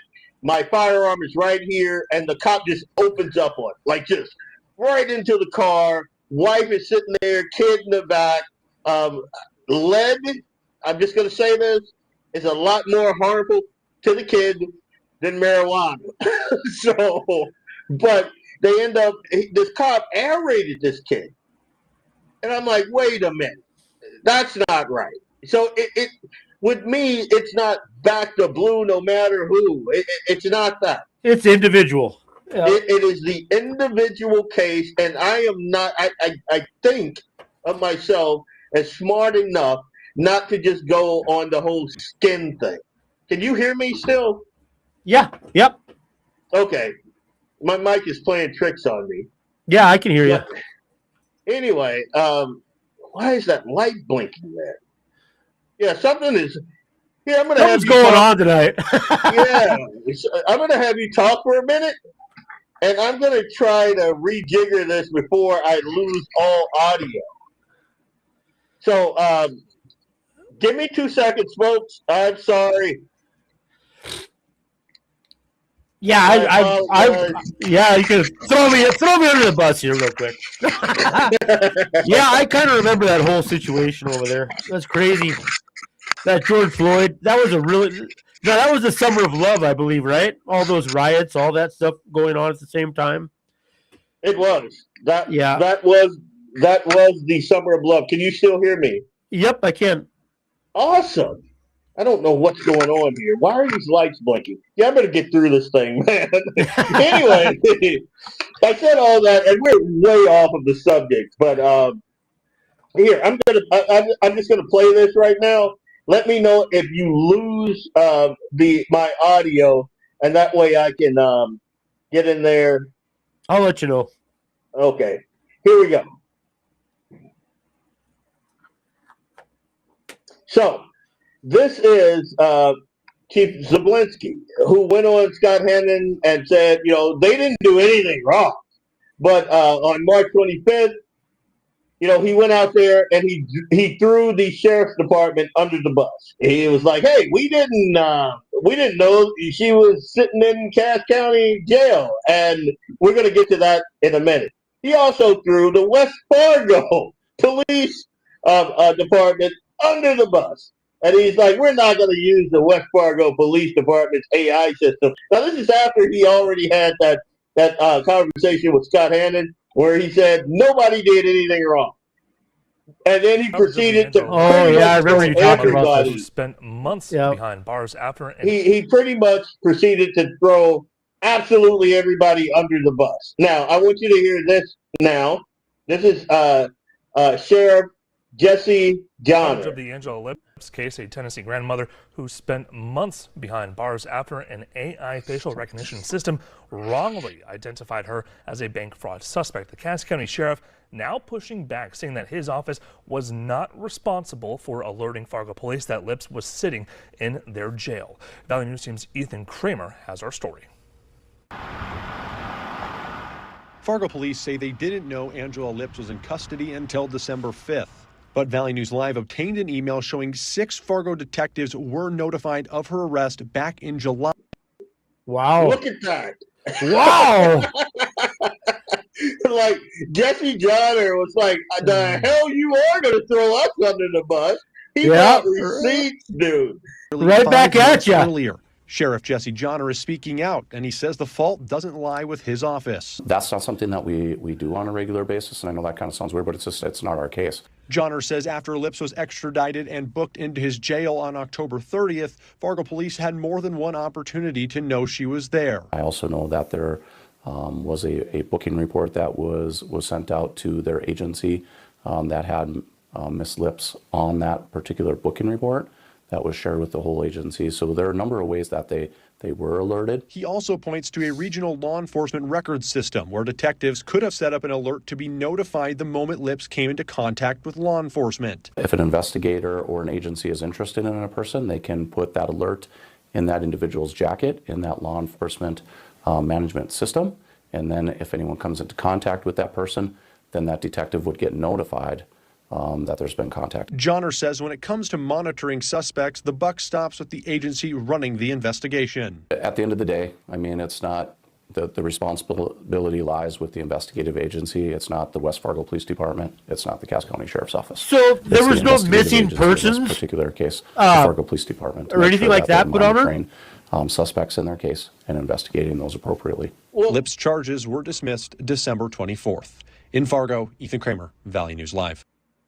Was there no missing persons, like people that were missing her?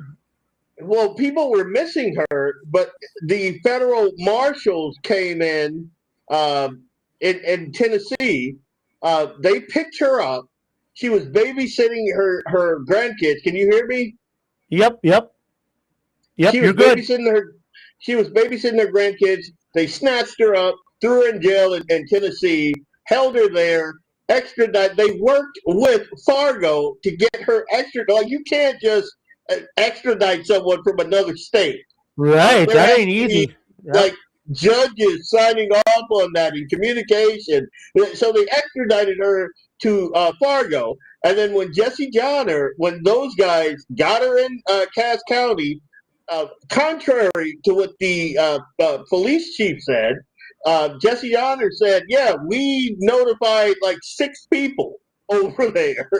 And he also says that, like, if you have a case like this and you're extraditing someone from another state, you put a notation in their jacket that would automatically trigger an alert when that person comes into Fargo or has any interaction with, like, the sheriff's department. So if they're put in jail, or if the Fargo PD picks them up, they will be like, "Oh, well, you're wanted here," blah, blah, blah. Like, there are systems in place to catch. This was the dropping of the ball at every single level. Okay. Did she not have access to a lawyer? No. Not until when she got a lawyer. Well, they had her stuck. One, she has no money. Like, if she was a person with just a little bit of means, yeah. This was still story. But still, yeah, it's crazy. The fact of the matter is, they dropped her in a hole and forgot about it. Right. And because she is a nobody, in their humble opinion, she's a nobody. So nobody checked on her. Nobody said, "Hey, woman." I would have called for like a chaplain, like a priest or something, come visit me, and then stick a note in his Bible. Yeah. I mean, like, when you think that we have these systems set up so this kind of thing doesn't happen, like, you can't be in jail over 72 hours. That just proves there are cracks everywhere in the system. So this is just another one that she fell through. But yeah, and again, I hope she sues. I want her, like, and I do not want to hear a single person say that she's greedy. I want her to sue for $500 million. One, because whatever she can get, Fargo does not have that money because they're $1.7 billion in the hole. But I want it to hurt. I want it to hurt so bad that they put many systems in place so this doesn't happen. Leon, what happens if she's a godly woman and she just forgives? I don't want to talk about that because right now I just had to throw that in there because that needs to be said too. I am a godly man, but if somebody sticks me in a hole for 5 months and my wife Nick is like, "You know what? Screw this crap," and she takes off, and my dog, she takes my dogs, She takes the 8-year-old. She takes the 150-year-old father, and I come back and there's nothing here, and I'm living in my duck blind out there. Or do you remember the Count of Monte Cristo?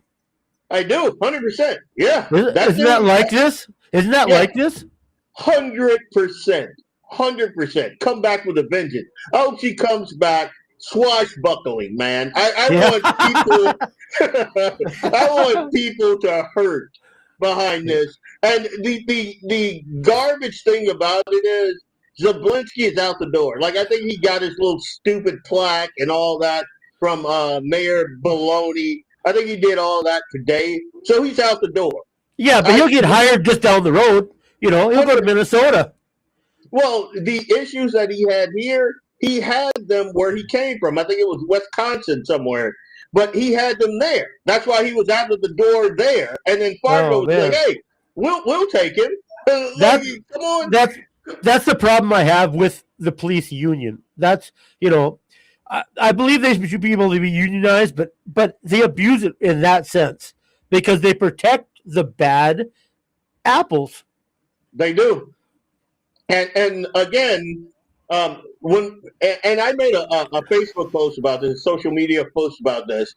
The sucky thing about it is Fargo has become so liberal that I believe, and I told people to bookmark this post, I believe that Fargo's next police chief will be a DEI hire. Oh, God. And she will have a more tumultuous tenure than Dave. And are you sure it's not a she, him, her, his, they, might be. them? Maybe. Like, I got a lot of crap because... Oh, and Smolian. Dude. Why would you put that into the ether, man? Well, you know, you got to make it the worst case scenario. But that's a very real thing. I saw a story that Valley News Live did not fact check, but it stole the virtues of a CNA or an LPN Somalian woman that apparently is the leader of 62 nations in Africa now. And she works as a lowly bedpan operator in some nursing home in Fargo. And I'm like, you're really going to want to fact check this. Are you talking about Elon Omar? No. No. No, I'm kidding. I'm kidding, but I just had to throw that in there. This is going to sound really, it's not going to fall on certain people's ears nicely. I'll just say it like that. But white liberals have a problem. They have a problem that hurts everybody. That's just a fact. That's just a fact. They put on these glasses where they don't see obvious pitfalls, risks, and dangers, all of the signs that you're like. The stupidest thing I've ever heard is you shouldn't profile. You should absolutely profile. I tell my wife, when you go anywhere, you profile everybody. Liberals put these glasses on and they don't profile anybody. So they miss obvious dangers. And I think that's what's wrong with Fargo. They profile MAGA. Oh yeah, they see us and they automatically profile us. Like me, yeah. I have a little reprieve because I've actually gone places and people, just because of my skin tone, think I'm a liberal, think I'm a Democrat. And then I start talking and they're disgusted. So, and I couldn't be happy. But yeah, I think Fargo is too far gone. And I think it has not hit rock bottom yet. And I think that it will in the very near future if folks don't become energized, if folks don't become involved. The thing that the folks at the heart of the NDGOP have done, and now all of the elites are running away from them because they have become informed and involved. And all of the elites are like, well, we got to go over here now. It's funny how that works, Well, I think times are changing. I think people are becoming more aware of it. I think that movement might be starting to trend the other way. I hope it is, and I think if we get the Save America Act passed, it will help Fargo out too. I think that will help the voting problems because a lot of it stems just trying to protect these illegals, the sanctuary status, all this stuff. Once that's gone, once those protections are gone, I think it'll have a positive effect on Fargo. I think it'll have a positive effect, but not as much of an effect as going back and auditing like the Lutheran social services and the Catholic social services and all these NGOs that flooded our country and flooded our community. We need to audit those people. They should not be able to just kind of slide back into the shadows. And this should be another topic. This should be another topic because that extends into the liberal teachers in the colleges. That extends all of that. And this UND is really bad, Yeah. I agree. So we are at the 2:10 mark. I am going to play my Feel Good Friday bit, and I'm just going to get your feedback off of that, and then we're going to say good night to the good folks. But here is my Feel Good Friday segment for this week.